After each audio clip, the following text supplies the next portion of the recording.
नमस्कार। मैं एडवोकेट योगेश अग्रवाल, अखिल भारतीय बापू युवा संगठन केंद्रीय अध्यक्ष। मेरे प्यारे गोंदिया वासियों,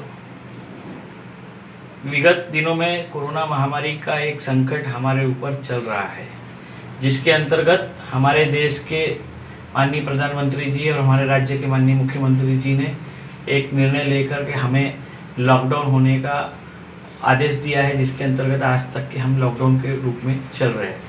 बहुत ही शुभ बात है और अच्छी बात है कि आज तारीख को गोंदिया में कोरोना संक्रमित जो मरीज है उसकी संख्या जो सरकारी आंकड़े हैं उसके अनुसार 0 है, और यह बहुत ही हमारे लिए, गोंदिया के लोगों के लिए शुभ संकेत है। पर इस लॉकडाउन की परिस्थिति के कारण, क्योंकि आप सभी लोग अच्छे से जानते हैं कि हमारा गोंदिया ज़िला एक आदिवासी ज़िला है और एक गरीब ज़िला है। यहाँ पे पहले से ही रोजगार के बहुत कम साधन उपलब्ध है, पर यहाँ के रोजगार के कम साधन उपलब्ध होने के कारण हमारे यहाँ के जो मजदूर तबके के लोग हैं, जो रोज कमाने और रोज खाने वाले लोग हैं, ऐसे लोगों पे एक आर्थिक महामारी का संकट निर्माण हो चुका है। इसके लिए मैं हमारे यहाँ के देश के माननीय पंतप्रधान महोदय से भी निवेदन करना चाहूँगा कि वे हमारे यहाँ जो पीएम किसान के जो पैसे हैं हमारे किसान भाइयों के, क्योंकि किसानों के लिए भी बहुत विकट समय आ चुका है, क्योंकि हमारे यहाँ पे किसानों के जो उत्पादन है, चाहे वो सब्जी हो चाहे वो फल हो, कहीं ना कहीं उन्हें भारी नुकसानों का सामना इस लॉकडाउन के कारण करना पड़ रहा है। तो उन्हें तत्काल प्रभाव से अगर उन्हें पीएम किसान योजना के अंतर्गत जो सहयोग राशि सरकार प्रत्येक वर्ष 6,000 रुपये के रूप में देती है, और जिसकी किस्तें 2,000 रुपये प्रति किस्त के अनुसार दिया जाता है, 3 इंस्टॉलमेंट में दी जाती है, मैं उनसे आग्रह करना चाहता हूं हमारे प्रधानमंत्री महोदय से कि इस समय की देश की परिस्थिति को देखते हुए, किसानों की आर्थिक माली स्थिति को देखते हुए, आप वो जो पीएम किसान निधि की जो पैसे है उसे तत्काल प्रभाव से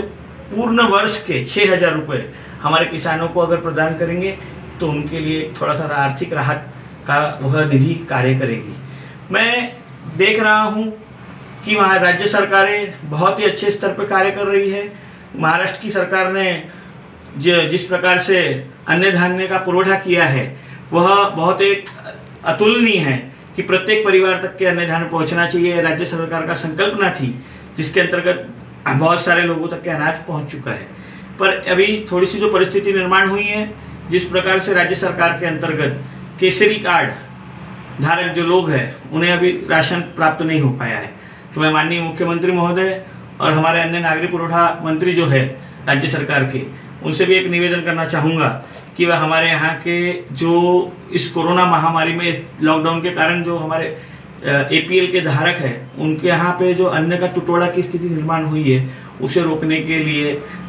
सरकारी धान्य दुकान के अंतर्गत उन्हें एपीएल वालों को तत्काल प्रभाव से राशन प्रदान करने की कृपा करेंगे, ताकि उन लोगों को भी इस कोरोना महामारी में भूख से बचाया जा सकेगा। और मैं आग्रह करना चाहता हूं हमारे यहाँ के क्षेत्र के राशन दुकानदारों से कि इस कोरोना महामारी में मैं उनसे आग्रह करता हूं कि वे किसी भी प्रकार का धान्य में अफरा तफर न करें, क्योंकि यह एक आपातकालीन संकट है और इस समय प्रत्येक व्यक्ति को राशन की आवश्यकता है, और आज की परिस्थिति में राशन उपलब्ध कराने की जवाबदारी आप लोगों के ऊपर है, और यह एक बहुत बड़ी जवाबदारी आप लोगों के ऊपर है। इस जवाबदारी को आप अपने एकदम स्वधर्मता के तहत नियम से पालन करें, ताकि प्रत्येक घर को अनाज मिल पाएगा। और सरकार से एक निवेदन और है कि किसानों को अभी बचाने की बहुत ज़्यादा आवश्यकता है, तो हमारा जो खरीफ के फसल का जो बोनस सरकार द्वारा अभी तक के किसानों को प्राप्त नहीं हुआ है, क्योंकि अभी 1.5 महीने से लगभग लॉकडाउन की परिस्थिति निर्माण है, और हमारे यहाँ के किसानों के पास धन की कमी भी हो चुकी है, उनकी आर्थिक स्थिति भी माली हो चुकी है। उनकी आर्थिक स्थिति को सुदृढ़ करने के लिए, उन्हें ऊंचा उठाने के लिए, उन्हें जो उनका जो हक है, जो खरीफ का बोनस जो अभी तक के सरकार के माध्यम से किसानों को नहीं दिया गया है, और उन्हें तत्काल प्रभाव से बोनस की राशि उनके खाते में दी जाए, ताकि उन्हें जीवन यापन करने के लिए धनराशि का सहारा प्राप्त हो सकेगा। जिस प्रकार सरकार ने असंगठित मजदूरों के लिए भी बहुत अच्छा एक निर्णय लिया, मैं उसके लिए हमारे महाराष्ट्र की राज्य सरकार की महाविकास आघाड़ी सरकार का अभिनंदन करना चाहता हूं कि उन्होंने जो जिस प्रकार असंगठित मजदूरों को पैसे देने का निर्णय जो लिया है उसमें मेरा एक विनम्र निवेदन है कि इसके अंतर्गत जो जीआर अभी निकला है कि असंगठित मजदूरों के खाते में पहली किस्त के रूप में जो राशि डालनी है, उसे मैं राज्य सरकार से निवेदन करता हूं कि वे जल्द से जल्द वो असंगठित मजदूरों के खाते में वे राशि प्रदान करने की कार्रवाई सुनिश्चित करें, ताकि हमारे जो असंगठित मजदूर है, क्योंकि आप भली भांति जानते हैं कि हमारा मजदूर वर्ग बहुत गरीब होता है, उनके पास आय के कोई साधन नहीं होते और वे रोजी रोटी के चक्कर में रोज रोजी रोटी कमाने जाते हैं और रोज शाम को अपनी रोजी रोटी कमा के घर आते हैं। आज सबसे ज़्यादा अगर विकट स्थिति किसी की हुई है तो वो मजदूर वर्ग की हुई है, क्योंकि उनके पास किसी भी प्रकार का कार्य इस लॉकडाउन की स्थिति में नहीं रहा। और आज अगर उन्हें हमको आर्थिक स्थिति सिर्फ खाना दे देने से, अनाज दे देने से बाकी की आवश्यकताओं की पूर्ति नहीं की जा सकती। बाकी की आवश्यकताओं की पूर्ति के लिए धन अति आवश्यक है और इसके लिए सरकार का यह जो निर्णय था असंगठित मजदूरों को सहायता करने का, ये बहुत ही समयोचित निर्णय था। इसी निर्णय के अंतर्गत मैं उनसे निवेदन करूंगा हमारे मंत्रियों से कि वे तत्काल प्रभाव से ऐसे असंगठित मजदूरों के खाते में राशि प्रदान करने का कार्य करेंगे।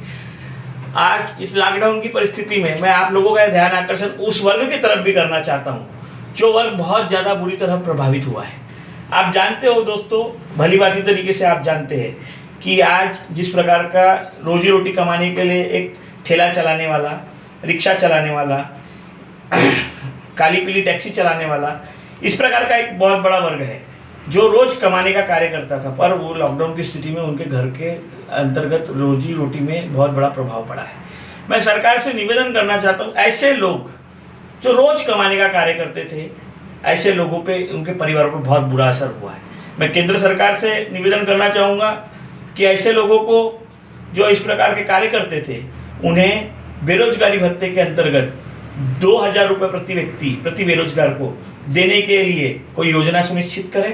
ताकि उन लोगों को एक जीवन आने वाले समय में उनके घर को, परिवार को एक आर्थिक रूप से हम सुदृढ़ कर सके, क्योंकि यह लोग हमारे देश की रीढ़ की हड्डी है और इन लोगों के पास अगर जीवनोपार्जन के लिए अगर मार्ग नहीं रहेगा, सिर्फ अनाज प्रोवाइड कर देने से उनकी सारी आवश्यकताएं पूरी नहीं हो सकती। अनाज के साथ साथ बहुत सारी चीज़ें भी उन्हें खरीदना पड़ता है और वह जो दैनिक दिन की चीज़ें हैं, चाहे वो सब्जी हो, चाहे तेल हो, नमक हो या इस प्रकार की बहुत सारी चीज़ें हैं। अगर खाना बनाना है